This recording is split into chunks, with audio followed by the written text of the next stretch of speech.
So the Covington Catholic Boys video with the dude with the drum, the North American Indian fellow.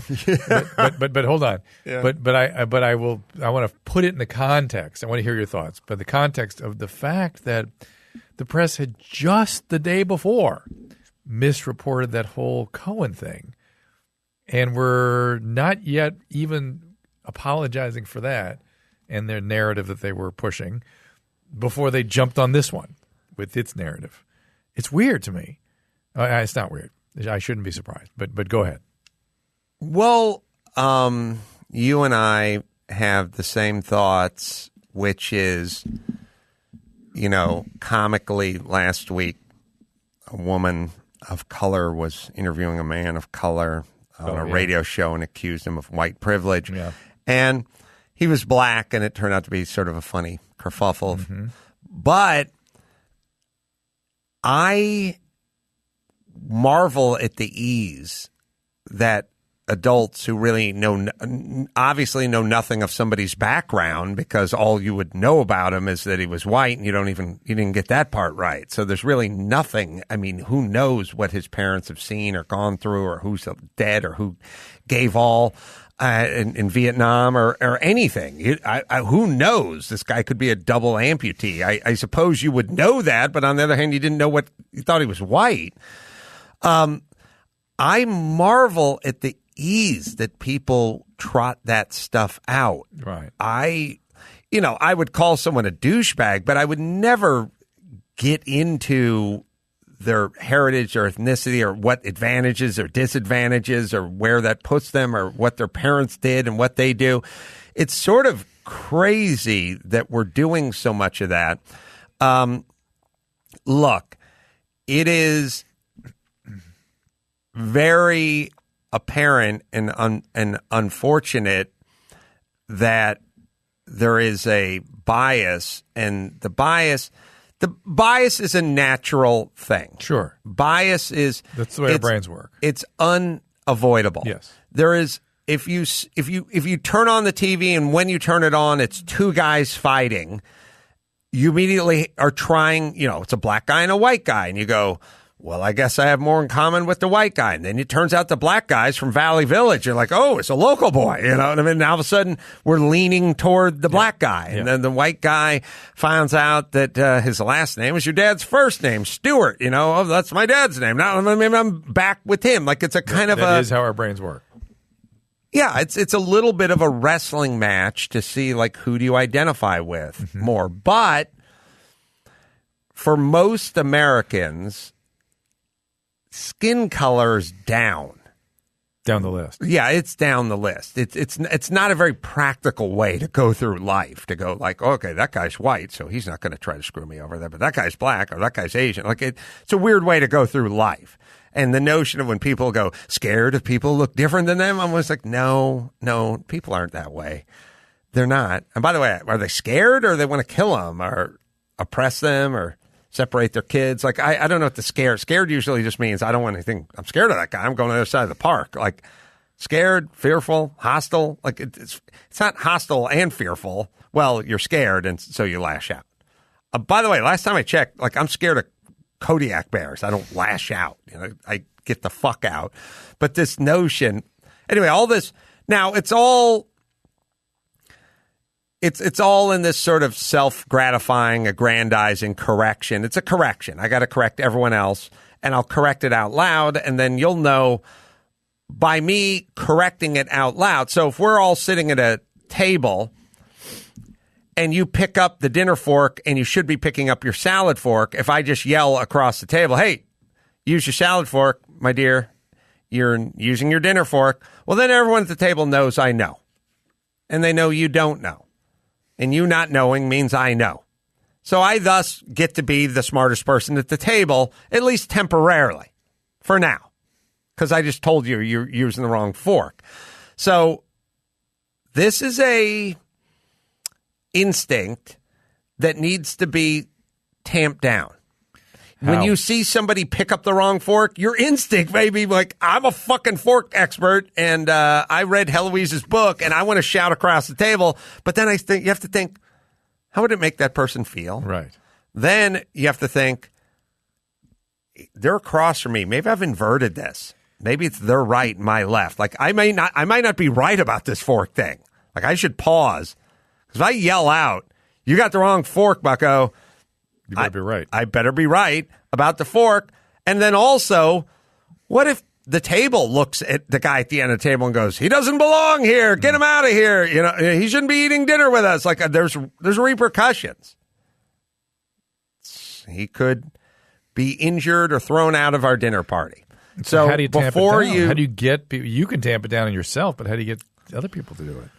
Well, the first thing I do is when I hear one of these stories where it's like, which looks like it was made up in the basement of HuffPo. Like, look at him in his MAGA hat, and look at the basement. That's the lab. It's in the fucking basement. They're in the penthouse, idiot. I get it. All right, so it's got American Indian guy, and he's beating a ceremonial drum, and that kid with that smirk on his face. Look at that smirk on his face, and his red hat, and his rich kid pulled the silver spoon out of his mouth moments earlier, and blah, blah, blah. When you see something that looks that tempting, I always just go, well, let everyone run wild with it, give it a few days, and then let's find out what the real story is. Now, the real story can be everything from, oh my God, none of that actually happened, to a lesser version of that happened. I know the news is going to supersize it. I know they're going to put a couple of zeros behind whatever it is. Now, the question is there still a whole number in front, or is there zero there? We're going to put a point in front of that number? Right. So the story for me is never... But I knew it when I saw it. I thought, something's missing. I wonder what was really going on here. I just wondered. You only knew it when you saw it because you have heard Chicken Little scream about the sky falling so many times in the last 16 months that you now hear it and you don't even bite. At this point, well, it was weird. Even when it looked like that might be what it was, I was like, I don't know. Well, here's what you're never going to get. What you're never going to get is, here's what happened, but in the big picture of what's going on in the world, it's really nothing. So moving on. Like, you're never going to get that. Ever. You're only going to get this super inflated, supersized, skies falling version of everything. And it's funny. It's such a war on Christianity and a war on sort of Judeo-Christian values and the new kind of targets. It's also interesting that we need a target. You know, I feel like we could have a society without targets. It used to be like, well, you know, tradition. It's like, hey, the Irish are coming in here. They're going to ruin the neighborhood. Now, here come the Italians. Here come the blacks. Here come the Jews. Here come the Mexicans. And whatever. At some point, you hit a target for a while, and then at some point, somebody tells you, hey, man, not cool. You can't keep banging on that. And you go, okay, let's talk about fat people. Start making fun of fat people. And someone goes, not cool. And then you go, what about people with disabilities? And they go, no. And you have to sort of keep going. And the one evergreen is the dude that looks like that guy. You know, sort of Rich Whitey. Like, we need a target. We're getting in trouble going after all the other targets. So there is an evergreen. Like, there's one that never expired. And that's just sort of, that's just Whitey. And especially if you have certain characteristics, certain But these are children. They're 15-year-old screwballs. And there are a bunch of adults attacking them. It's so weird. Well, also, when you have like Kathy Griffin going, we got to get this guy's home address out there. They sent it out. Right. But wasn't it you, Kathy, that was just being targeted in not playing victim, but crying victim? And not, I don't mean it in an inaccurate way. You were saying, my God, I just want to live my life. Like, what did I do? Like, I made a mistake. Please let it go. I can't live you're 54 when you did that. This kid's 16. 14, 15. Or, I don't know how old he is. He's a junior in high school. The point is this. Of all the people in the world to do that, don't you think Kathy would know better what it feels like to be you would think. The subject of that? Yeah. Now, the nuts and the bolts of the story are I never bothered reading the first version of it because it's like somebody handing you it's like somebody going, a sitcom script is 34 pages. And it's like literally it's like someone going, I got a rough cut of 55 pages. You want to read it? And I'm like, no, I'll wait a few weeks, punch it up, get it down to 35, and I'll take a look at it. Like, I'm never even going to look at the first version. Right. I saw pictures. I literally didn't read about it because I knew how much hand wringing and hyperbole and everything else there would be. Yeah. When you hear the guy interviewed, the older gentleman, the Indian gentleman, he tells a very different version of the story than what appeared to have happened. And the videos are clear. There are multiple videos now of what actually happened. So, okay. Now, journalists, you may want to do a little more journalizing. That's the part that bothered me. That how aren't they ashamed of themselves? They should be ashamed of themselves. And the Cohen thing was the day before. They botched that. Not just botched it, like ran with it and already started talking about how it would be used in impeachment hearings. Well, it is. I'll tell you the part of it that seems very strange. I was listening to was it Chuck? Who does Meet the Press these days? Chuck. It is funny when these guys are going, he's the head of the news development agency at NBC or wherever he is. But at a certain point when he's going like, hey, these stories, this BuzzFeed stuff, this makes us look bad. It makes us, and he's not saying us like journalists. He's saying like our side.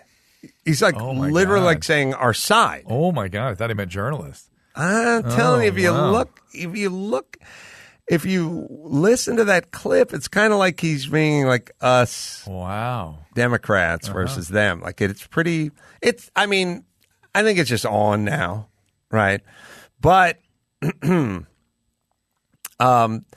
as bad as the journalists are the celebrities or the directors or the whoever that are basically saying the kid should be shot. You know what I mean? It's look, I'd like to be consistent. I don't think that video games make you violent or porn makes you rape. But if you give someone's address out and you go get them, we are now getting into a realm where the free speech, I'd like to think that the free speech ends at here's their address, go make a difference. That's yelling fire in a crowded theater. At a certain point for me, when you go, here's where the person lives, now someone should do something about this guy.